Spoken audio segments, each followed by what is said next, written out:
it's hard not to observe that the Republicans have an obsession with power and control over women. Remember the days when women couldn't vote, when women couldn't own property, when women couldn't even open a bank account? The Republicans want to get back to those days when power and control didn't flow to women in this country, but to them. So in a month, it will be 2 years since the Dobbs decision and all of the chaos that followed that decision. And now something as fundamental and common sense as access to contraception is on their hit list. Justice Alito respects his wife to her right, what right to fly a flag upside down, but he has no problems telling millions of women in our country what to do with our bodies.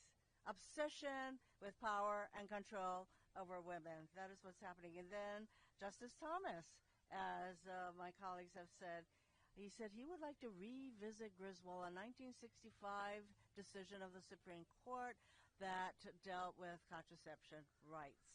And whenever a Supreme Court justice, especially in the MAGA far-right justice, says he wants to revisit a case, you can bet that he's looking to overturn.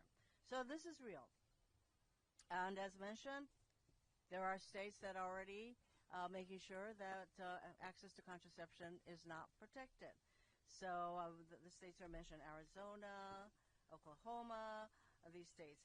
And, just to let you know that every opportunity, every way that the MAGA Republicans and their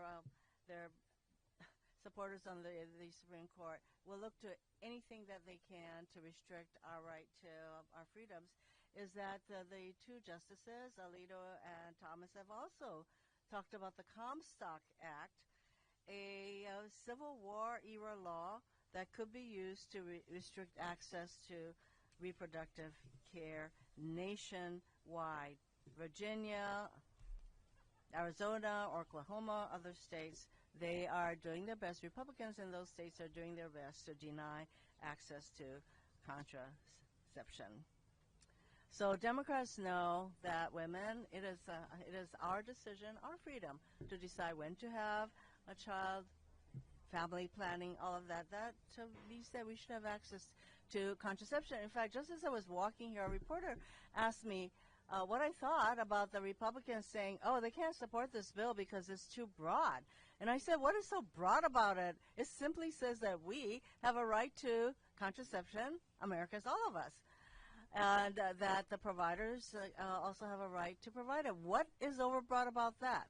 I think it's really pathetic that the Republicans, the MAGA Republicans and their ilk, are looking for every excuse to not vote for this bill, the Right to Contraception Act, that will really provide the freedoms that they are so busy taking away in their obsession with wanting power and control over women in this country. So the Democrats are going to continue to fight back, and that's what we're doing today. I'm glad to join all of my colleagues here. And I think we're going to hear from the wonderful Tammy Duckworth.